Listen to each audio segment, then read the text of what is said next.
Bienvenidos a la segunda entrega de la presentación de criterios para una evaluación en línea confiable. En esta oportunidad tendremos la participación del resto de los 3 integrantes del equipo Cunaguaro, la profesora Juliana Salazar, el profesor Ebrahim Arteaga y el profesor Pedro Fanega. Sin más preámbulos, comenzamos. Ok, buenas tardes. Vamos a conversar sobre lo que es los criterios de la evaluación en línea. La evaluación, ¿qué es para nosotros? Medir, identificar, formar, diagnosticar. Tiene 3 momentos. Esos 3 momentos se cumplen indistintamente de que sean la educación presencial o en línea, que ellas se cumplen igual. En la parte diagnóstica, nosotros debemos conocer al estudiante, tener un conocimiento previo acerca de lo que es el estudiante como tal.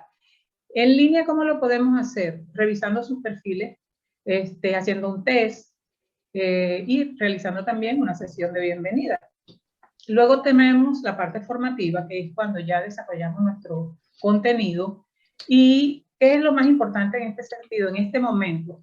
La oportuna retroalimentación entre profesor y alumno. Al docente, ¿qué le corresponde? Le corresponde analizar el proceso, motorizarlo, tener clara cuál es su planificación y cuáles son los objetivos que quiere lograr.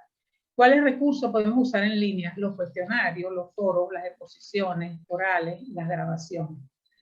Luego pasamos a la sumativa. Aquí es simplemente medir el conocimiento que se supone que ha adquirido el alumno a lo largo de la estrategia, de la aplicación de las estrategias de enseñanza. ¿Cuáles recursos vamos a utilizar? Las pruebas finales. Estas son las que nos van a decir qué tiene, conchale, se me perdió qué tiene el alumno ganado o qué dejó en el camino y qué podemos hacer. Luego vamos con las formas de interacción. En línea debemos tener por lo menos asegurado 2 maneras de interactuar con el alumno. De una manera síncrona y las asíncronas. Síncronas podemos hacerlo, la interacción es en tiempo real y lo hacemos a través de videoconferencias y audioconferencias también. Las asíncronas serían los foros virtuales, los correos, cuestionarios, los chats. Ahora, criterios como tal, ¿qué debemos considerar? Nosotros como docentes debemos tener la planificación y ejecución muy cuidadosa de todas las estrategias que nosotros nos planteamos para lograr los objetivos. Debemos estar pendientes de la conexión de los alumnos. ¿Qué posibilidades tienen ellos de verdad de conectarse? ¿Cuáles son sus herramientas? De verdad, ¿con qué cuentan? Todo eso lo podemos hacer justamente en la evaluación diagnóstica.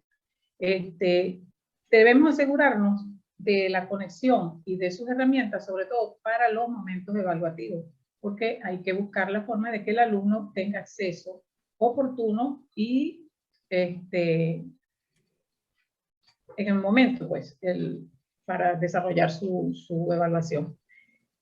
Cuando vayamos a elaborar los instrumentos, debemos ser muy concretos para elaborar los instrumentos de evaluación. Y compartir, interactuar oportunamente con los alumnos sobre las diferentes estrategias de evaluación. No podemos planificar unas estrategias sin tomar en consideración al alumno. El alumno siempre debe tener también su opinión, se puede tomar en cuenta, o sea, sus necesidades, sus pareceres también, cuando vayamos a hacer las estrategias. En líneas generales, eso es lo que considero yo que debe tener unos criterios de evaluación en línea confiable. Buenas tardes. Ok, profe, excelente. Comparto con usted parte de su presentación, sobre todo lo que tiene que ver con 2 aspectos importantes. Primero, cuando habló de la retroalimentación, eso es importantísimo en todo proceso de evaluación. El estudiante tiene que saber dónde hubo la falla. ¿Sí? Muchos colegas tienen una confusión entre corregir y calificar. Para mí, corregir es el acto en sí de sentarse con el estudiante y decirle, te equivocaste aquí, la respuesta correcta era esta por esta razón. Allí estoy corrigiendo. Y luego paso a la otra parte, que es calificar, que es darle el valor cuantitativo a ese instrumento que utilicé. Entonces es muy importante ese proceso de realimentación, que lo que forma parte de corregir, para que el estudiante sepa cuál fue la falla, más allá de calificar. Y lo otro, en lo que coincido mucho con usted, es cuando conversaba acerca de que la evaluación debe ser informada al estudiante y debe ser concertada. La evaluación no tiene por qué ser en ningún momento una herramienta punitiva, ni una herramienta coercitiva con el estudiante. No puede ser unidireccional. No, tiene que ser concertada con el estudiante, conversar con ellos, qué les parece, muchachos, esta estrategia, y explicarles por qué uno plantea esa estrategia y qué se persigue con la estrategia. Así que en esos dos aspectos coincido absolutamente con, bueno, y todos los demás, pero específicamente en esos dos. ¿Sí? Continuamos entonces con esta entrega, esta segunda entrega de esta presentación de criterios para una evaluación en línea confiable, y lo hacemos con la presentación del profesor Ebrahim. Comenzamos entonces con usted, profe, y su material para su presentación. Aquí vamos a compartir la pantalla. Listo, ahí está la presentación, profesor Ebrahim, cuando usted quiera. Con respecto a este tema de los criterios para una evaluación en línea confiable, pues, yo he considerado prácticamente dos puntos importantes. Primero, consideré que entre las estrategias, lo primero que debemos determinar si en verdad existe una buena comunicación con el estudiante. Estos recursos de la conexión, pues como sabemos, en nuestro país eso es problemático. Debemos asegurar de que el acceso en estas condiciones por factores tecnológicos tiene que cubrir. Los recursos para la conexión pues tienen que existir previamente para poder hacer una evaluación. Luego, para poder establecer una comunicación con el estudiante, pues debemos de tener ese feedback, pues que debe existir profesor-estudiante, comunicándole pues las condiciones en que vamos a proceder a hacer una evaluación. Motivarlo a que esas evaluaciones corresponden pues a lo establecido de acuerdo a lo que normalmente se establece dentro de la ley de universidad, la ley de educación. Y también crear pues las responsabilidades que debe tener cada estudiante pues, a responder y a ser creativo pues en la misma evaluación que se pueda plantear. Luego debemos de saber, el otro punto de vista pues es que en qué consiste esa evaluación, ¿verdad? Saber qué evaluamos, qué criterios vamos a utilizarlo para poder hacer la evaluación.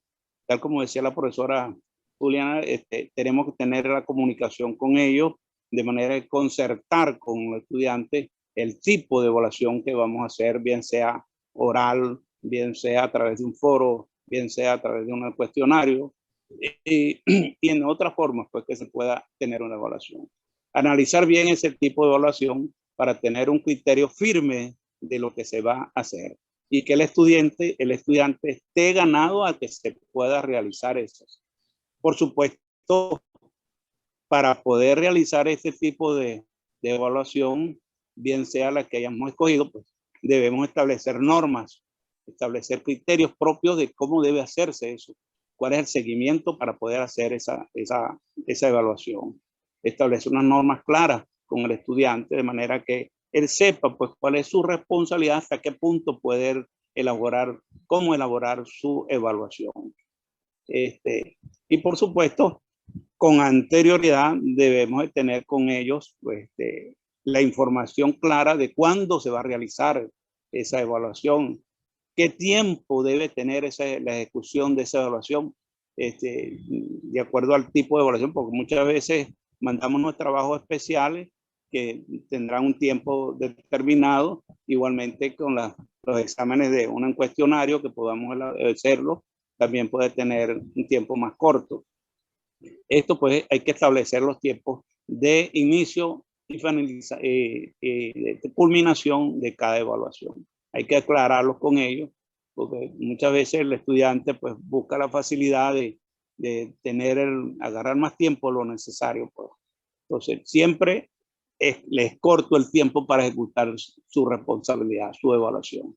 Por más que uno coloque un cuestionario en 2 horas, considera que en 1 hora debe elaborarse, si está bien preparado, y uno todavía le da un margen de seguridad, pues, de amplitud para que puedan resolver el examen. Entonces muchas veces todavía les parece corto a ellos el margen que uno les da.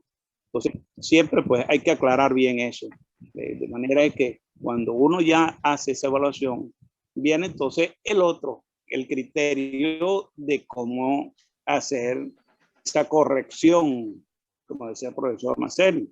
La corrección, pues, que muchas veces ellos dicen que no le dio tiempo, el tiempo es muy corto para elaborar la prueba, y por lo tanto, pues, a veces se quejan en ese sentido, y muchas veces salen mal porque dicen que es el tiempo, y no es que no es el tiempo, a veces que cuando uno hace la evaluación más estricta, se verifica que prácticamente el estudiante no ha cumplido con su responsabilidad de haber estudiado el tema específico. Entonces, vuelvo y repito, pues tenemos que tener claro primero que el estudiante tenga todos los implementos necesarios tecnológicos para que pueda haber una buena comunicación. Segundo, establecer la responsabilidad del estudiante, esclarecerle qué tema se va a evaluar. Y por último, pues determinar qué tipo de evaluación y el tiempo el cual debemos hacer esa evaluación. Considero que son unos puntos importantes para que podamos tener un buen criterio en la evaluación en línea.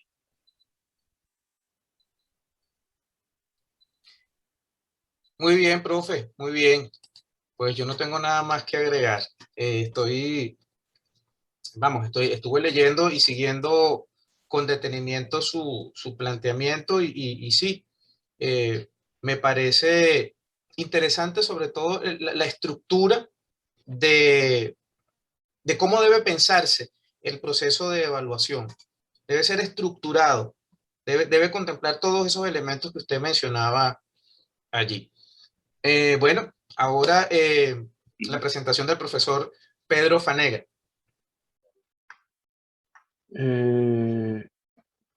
Presento la exposición o los criterios agrupados en 2 grupos. Unos criterios como viéndolo desde lejos y otros con telescopio, y otros criterios acercando o poniendo el microscopio y haciendo el análisis más práctico y detallado. Con el telescopio quiero considerar dos criterios. El primero tiene que ver con la claridad en la intencionalidad de la evaluación. La evaluación que llevamos adelante va a variar siempre en función del contexto. La profesora Fanny nos conversaba el otro día sobre que ella trabajaba con estudiantes de secundaria. Ese es un contexto. Pero Marcelis nos hablaba que él trabaja con el tema de inglés instrumental en estudiantes universitarios. Un contexto diferente. Olga hablaba con el tema de estudiantes en seguridad ciudadana. Un contexto de aprendizaje diferente. La secundaria, la universidad, el inglés instrumental, la seguridad ciudadana. Yo tengo experiencia de trabajar en otro tema distinto, que es el trabajo con las comunidades, en el área de salud, en el área de telecomunicaciones, en el área de derechos humanos. Y ese contexto del trabajo en procesos de aprendizaje con comunidades es más informal, es poco institucionalizado y tiene sus características particulares.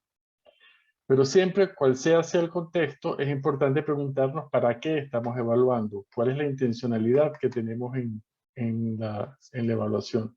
¿Qué sentido tiene esa evaluación? ¿Es un trámite administrativo? forma parte de un proceso social que estamos acompañando.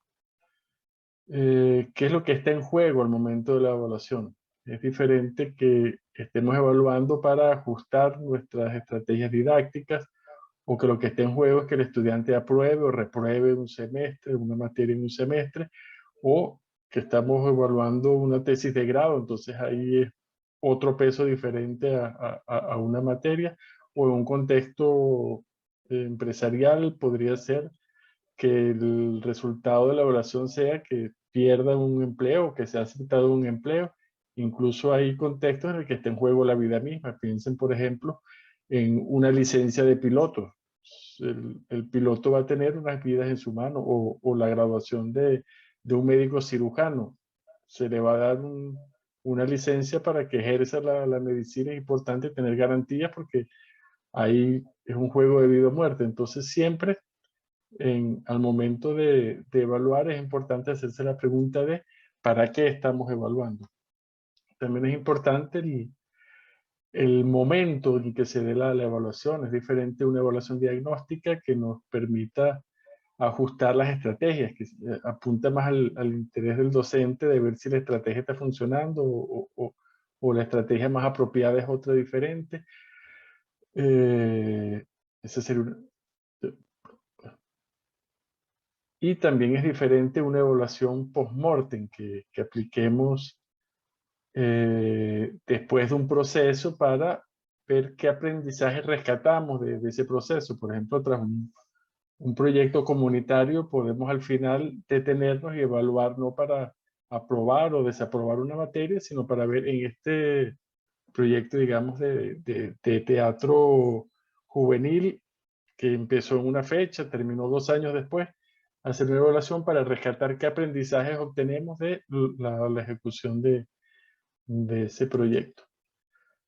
En el proceso de evaluación también es importante tener claro cuáles son los valores, ¿no? Al momento de la intencionalidad de la evaluación hay unos valores que pueden estar explícitos o pueden quedar subyacentes, ocultos, y es importante no evaluar ingenuamente, sino estar consciente de cuáles son esos valores que están en juego en el proceso de la evaluación. Así, el primer criterio que propongo es estar conscientes de cuál es la intencionalidad, del para qué se hace la evaluación. El segundo criterio, también muy importante, viéndolo desde lejos, desde afuera, no desde la práctica concreta, es preguntarse cuál es el contexto en el que se da la evaluación.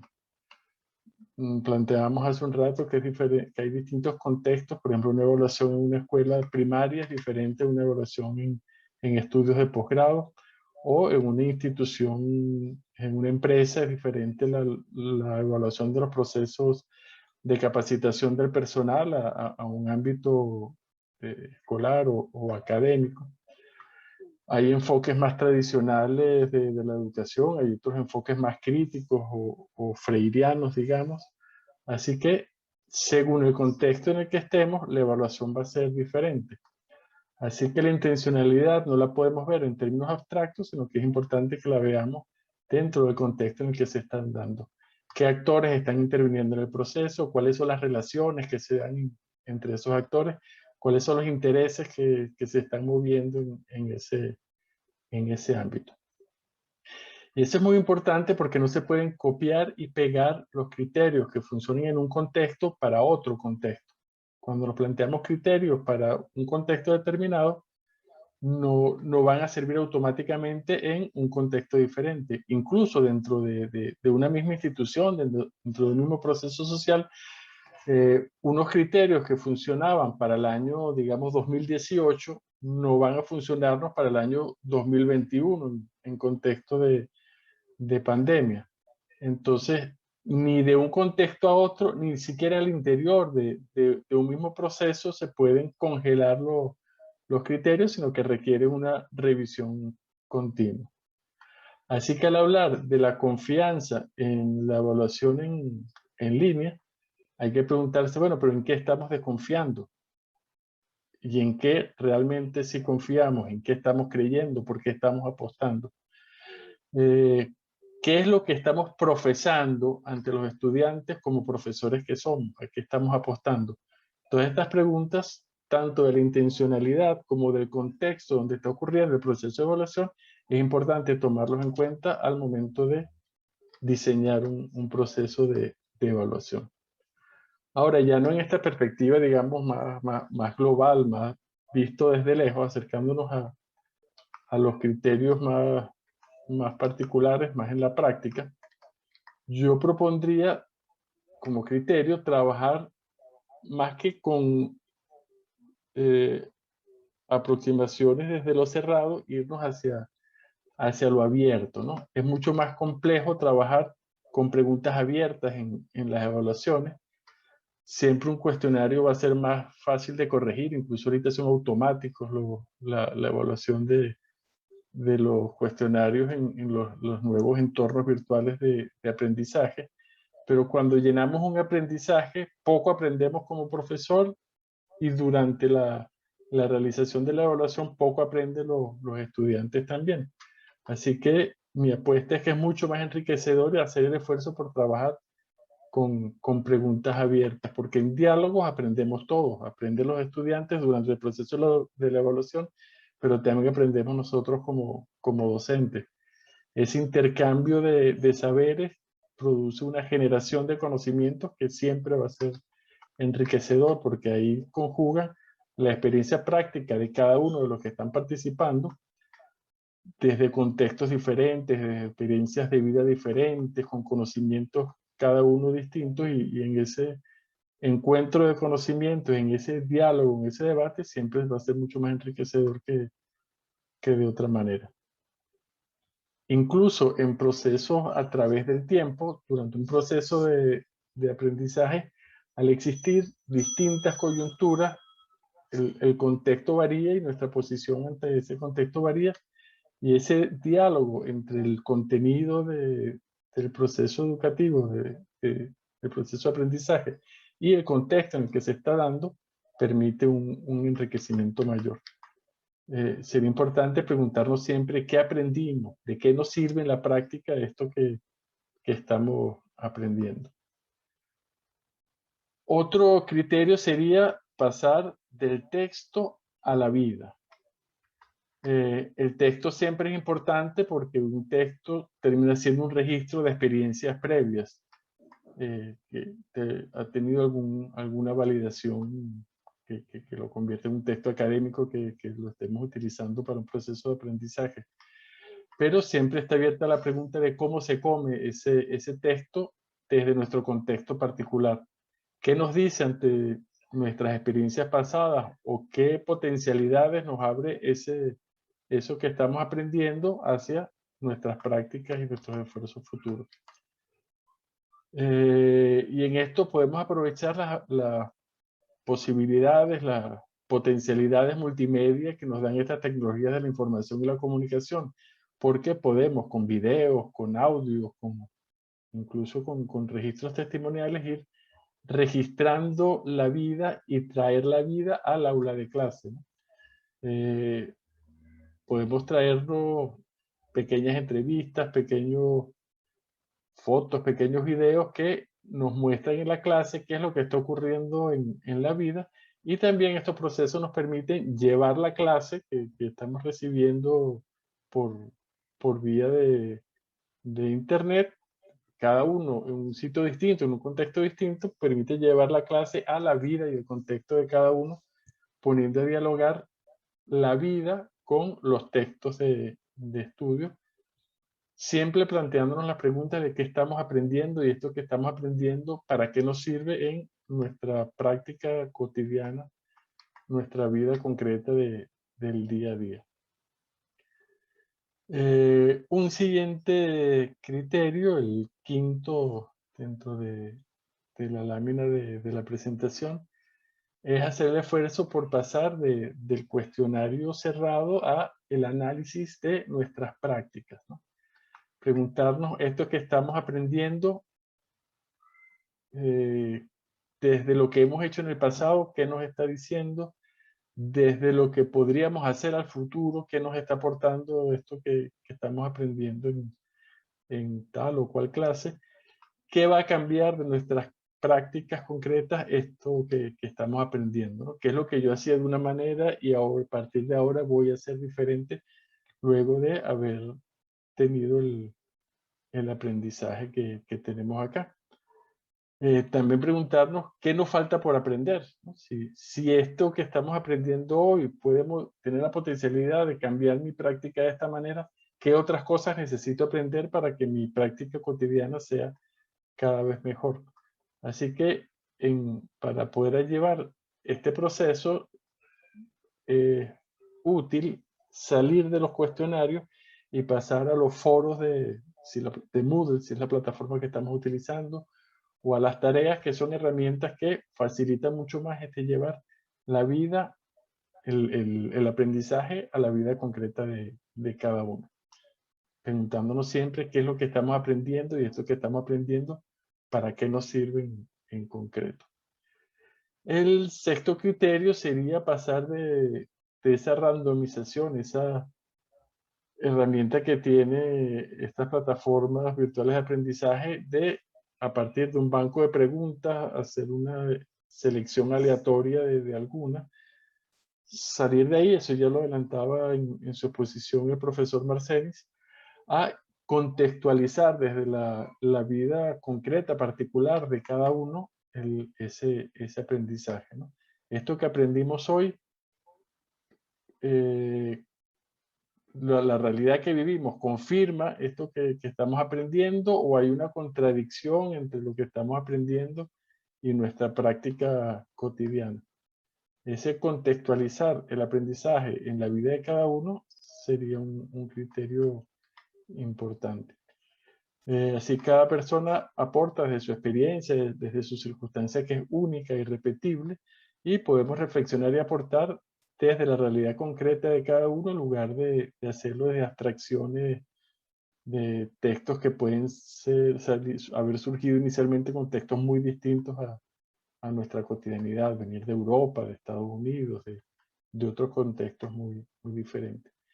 Para ir del cuestionario aleatorio, con selección aleatoria de los ítems, como una estrategia para la evaluación en línea confiable, es mucho más enriquecedor pasar, como vimos en el criterio anterior, a usar tareas o foros en Moodle o en la plataforma que estemos utilizando, que nos permiten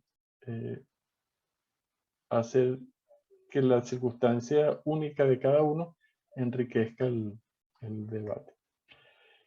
Y finalmente, pasar de lo preestablecido, de lo que ya fue dicho en el texto, a lo propositivo, ¿no? De lo que ya está dado a lo que es inédito. Hay otro mundo es posible relacionarnos de otra manera. Esto que estamos aprendiendo nos permite que la relación sea más humana, más inclusiva. Podemos pasar de opciones competitivas a maneras de convivir más cooperativas, y siempre poner atención en la viabilidad, ¿no? No irnos a las abstracciones, sino aterrizar cómo se hace en concreto, cómo eso inédito, diferente, ese otro mundo posible, lo podemos hacer viable y concreto, y para eso, de nuevo, más que los cuestionarios, las actividades de tareas y de foros permiten dar ese debate. Así, en síntesis, la propuesta de fondo es que la evaluación en línea se hace confiable cuando salimos de marca con X, desde exactamente lo mismo que dice el texto, a llenar de vida la evaluación, usando menos cuestionarios, usando más foros, más tareas o más debates directos a través de videoconferencias, podría ser, utilizando Zoom, Jitsi o las otras herramientas que permiten un encuentro cara a cara. Así que incluso podríamos ir más allá del aula virtual, podríamos pasar a actividades en las redes y fomentar el debate no solo entre los que están en el proceso de de formación al interior del aula, sino invitarlos a ellos a que abran un debate a través de Twitter, de Facebook, de grupos de mensajería, el grupo de WhatsApp de su familia, en los que participen, en la organización que participen, por ejemplo, en el tema de salud, que los que están participando en el proceso de formativo vayan a sus comités de salud o vayan a las asambleas que sean cada sábado en los CDI y den los debates en las redes. Sería conveniente en estos tiempos pandémicos o en la medida que la bioseguridad lo permite, incluso en la calle, de modo que el proceso evaluativo no sea solo desde la experiencia del estudiante, sino que el estudiante vaya a su comunidad, contraste sus propuestas con su comunidad y recogiendo el debate de distintos ámbitos, los traiga de nuevo al salón de clase, haciéndolo mucho más enriquecedor, de modo que el proceso evaluativo se conjuga con el proceso de aprendizaje y por supuesto que cada aporte va a ser irrepetible y el copiarse de unos a otros deja de ser una práctica que le funcione en el proceso evaluativo. Así que esto es lo que yo quería compartir con ustedes. Espero que les sea útil. Agradecido por su presencia. Y bien, de esta manera finalizamos con la segunda entrega de la presentación de criterios para una evaluación en línea confiable. Esperamos haya sido de su agrado. Nos vemos en una próxima oportunidad. Hasta pronto.